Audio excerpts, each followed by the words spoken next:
औज़ुबिल्लाहि मिनश्शैतानिर्रजीम बिस्मिल्लाहिर्रहमानिर्रहीम अस्सलामु अलैकुम वरहमतुल्लाहि वबरकातुहू।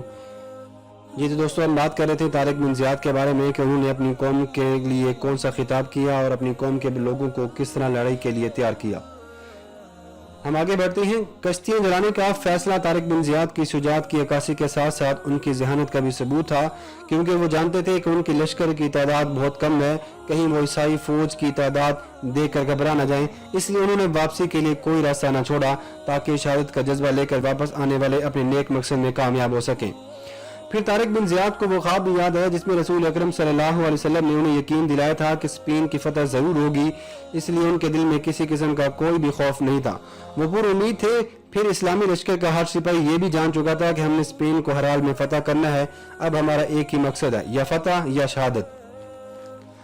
अभी तारिक बिन ज़ियाद इर्द गिर्द के माहौल और खूबसूरत मंजर को देख ही रहे थे, जिससे इस्लामी लश्कर के दिलों में इस खित्ते की खूबसूरती बस चुकी थी। इस्लामी लश्कर पहाड़ों के दामन में उतरने लगा तो एक आदमी जर्द रंग का रेशमी लिबास पहने उनके सामने आ गया।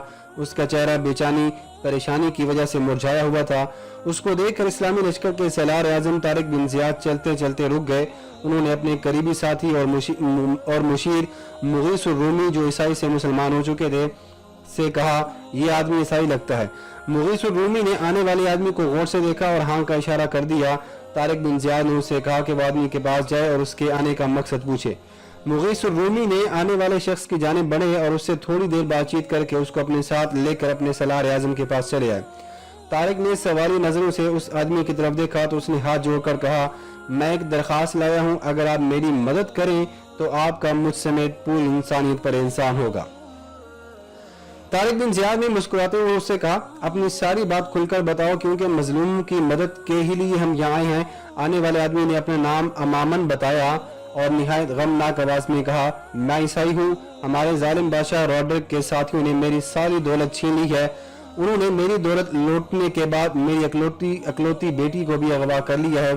ये कहकर अमामन की आवाज भर गई और उसकी आंखों से आंसू जारी हो गए। तारिक बिन ज़ियाद अपनी जगह से उठे और आगे बढ़कर अमामन के कंधे पर हाथ रखते हुए कहा, अमामन, तुम गम मत करो, हम तुम्हारी बेटी को जालिमों से जरूर आजाद करवाएंगे, मगर इससे पहले मुझे अपने बादशाह रॉड्रिक के किरदार और रवैये के मुतालिक कुछ बताओ। अमामन ने तारिक बिन ज़ियाद की तसल्ली अमेज़ गुफ्तगू सुनकर कहा, ऐ नेक मुसलमान, जब से इस जालिम बुढ़े ने इस मुल्क की बादशाहत संभाली है, तब से किसी की जान माल और इज्जत महफूज नहीं रही। उसने जुल्म और सितम का बाजार सजा रखा है। वो जवान लड़कियों को अगवा करता है। तारिक बिन ज़ियाद ने अमामन की बात सुनी और बोला, रॉड्रिक की उम्र कितनी है? अमामन ने कहा, 80 साल के करीब का होगा, कब्र में टांगे हैं, मगर जुल्म की इंतहा कर रहा है। तारिक बिन ज़ियाद ने अमामन की पूरी बात सुनी और कुछ सोचते हुए बोला, क्या तुम्हारी बेटी को रॉड्रिक के साथी वगैरह कर ले गए हैं या उसको जबरदस्ती ले गए हैं?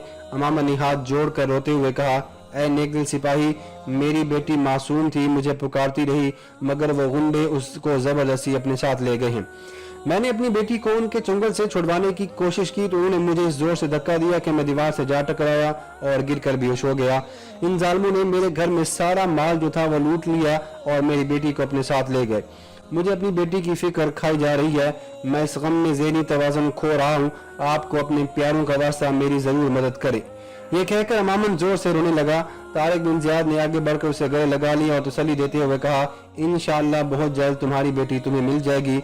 अमामन ने ये अल्फाज सुने तो चेहरे पर मुस्कुराहट लाते हुए बोला, हुजूर, मैं उस दिन जब बेहोश हो गया था तो मुझे ख्वाब में एक बुजुर्ग नजर आए थे जिनकी सफेद दाढ़ी थी। उन्होंने मेरे सर पर हाथ फेरा और कहा, तुम गम ना करो, तुम्हारी मासूम बेटी को आजाद करवाने वाले अब तुम्हारे मुल्क में आ चुके हैं। तुम सब्र करो, वो बहुत जल्द तुम्हारी मदद करेंगे। मैं खुशी से उन बुजुर्ग के पांव पकड़ लिए मैंने और दरख्वास्त की कि मुझे मेरे मोहसिन इंसान का हुलिया बता दें ताकि मैं पहचानूं।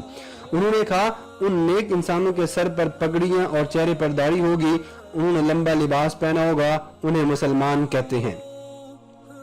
फिर उन्होंने मेरी फरमाइश पर उस मकाम का पता भी समझाया जहां पर आप लोग इस वक्त खड़े हैं। उन बुजुर्ग ने जो हुलिया मुझे बताया था वो हूबहू आप सबका है।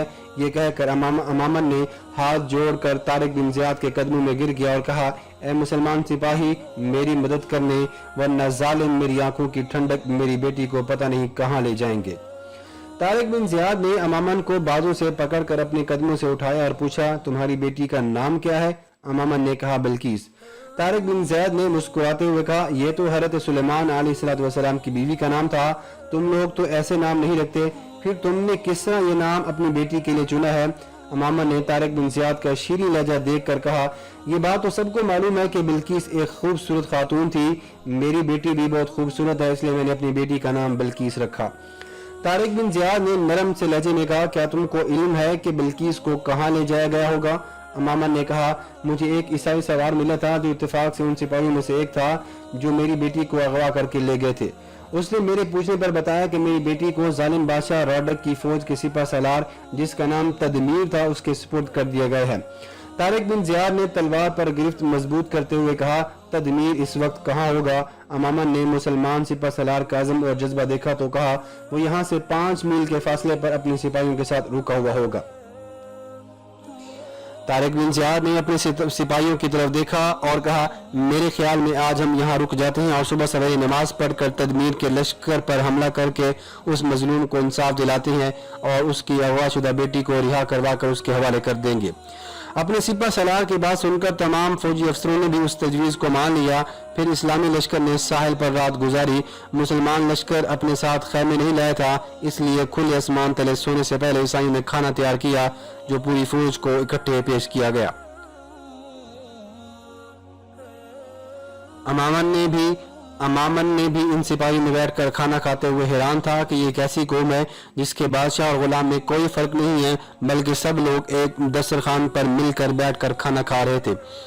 तहज्जुद और फजर की नमाज बाजमात पढ़ते देखकर अमामन को मुसलमानों का रात को जाकर इबादत करना और मिलकर नमाज पढ़ना बहुत अच्छा लगा था। इकट्ठे रात गुजारने के बावजूद उसको इस बात की भी खुशी हुई कि तमाम मुसलमान अपनी रात का ज़्यादातर वक्त अल्लाह ताला की इबादत में गुजारते हैं और फजूल बातचीत नहीं करते। जो बुराइयां दूसरे मज़ाहिब में थी उनका नाम और निशान तक इनमें कहीं नजर नहीं आता था। नमाज से फारग होकर सब सिपाहियों ने खजूरों का नाश्ता किया और अपने सिपा सलार का हुक्म मिलते ही इस्लामी लश्कर तदमीर से अमामन की बेटी को आज़ाद करवाने के लिए चल पड़ा। तदमीर वाकई 5 मील के फासले पर मौजूद था और वो किसी भी हमला से बेखबर अपनी मस्ती में मगन था। तदमीर का शुमार स्पेन की फौज के तजर्बाकार और मशहूर जनरलों में होता है जिसने कई जंगों में अपनी बहादुरी और जहानत का मुजाहरा किया था। उसको इस्लामी लश्कर की आमद का इल्म भी हो गया था, इसलिए उसने जंगी हिकमत अमली अपनाते हुए फौरन इस्लामी लश्कर पर हमला करने का इरादा किया और मुसलमान फौजी भी अभी ठीक तरह से मुनज़्ज़म नहीं हो पाए थे कि उन पर अचानक हमला कर दिया गया। मगर मुसलमानों ने निहायत दिलेरी और जज्बा ईमानी से तदमीर की फौज का मुकाबला किया।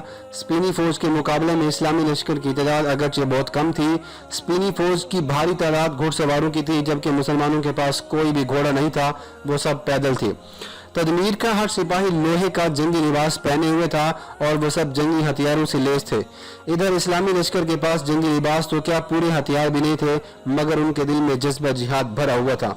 शहादत के शौक में वो दुश्मन की फौज पर ऐसे टूट पड़े, जब दुश्मन उनके सामने आया तो ये शौक और मजीद बढ़ गया। हस्पानी फौज के सिपा सलार के हुक्म पर तबल जंग बजाया गया तो उनमें भी एक जोश आ गया, मगर इस तबल जंग के जवाब में इस्लामी लश्कर ने एक जुबान होकर नारे तकबीर अल्लाह अकबर के नारे लगाए तो स्पेन की जमीन गूंज उठी। ईसाई जनरल तदमीर ने बहुत हकारत और तंज़िया नजरों से इस्लामी लश्कर को देखा जो पैदल और कम हथियारों के साथ उसकी फौज के मुकाबले पर खड़ा था।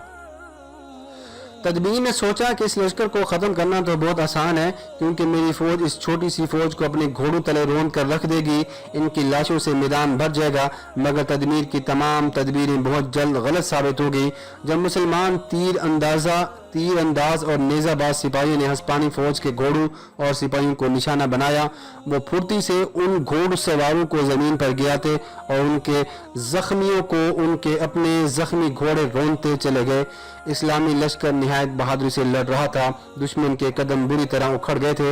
इस्लामी लश्कर के सिपा सलार तारिक बिन ज़ियाद निहायत दिलेरी और बेखौफी से दुश्मन की फौज में घुस जाते और रास्ते में आने वाले हर दुश्मन को तलवार के वार से हलाक कर देते। दुश्मन ने कई मरतबा उन्हें घेरे में लिया, मगर वो फुर्ती से उनके नरगे से निकल आते और दुश्मन पर टूट पड़ते थे। इसके बाद क्या हुआ वो हम इंशाल्लाह अगली वीडियो में आपको बताएंगे, लेकिन उससे पहले अगर आप लोगों ने हमारे चैनल को सब्सक्राइब नहीं किया तो एक बार चैनल को ज़रूर सब्सक्राइब कीजिएगा और बेल आइकन को भी ज़रूर प्रेस कीजिएगा, ताकि आपको हमारे आने वाली हर वीडियो के लेटेस्ट नोटिफिकेशन जो है वो मिलती है और आप हमारी वीडियो के बर वक्त नोटिफिकेशन के ज़रिए वीडियो को देख सकें। Thanks for watching. अल्लाह हाफिज़।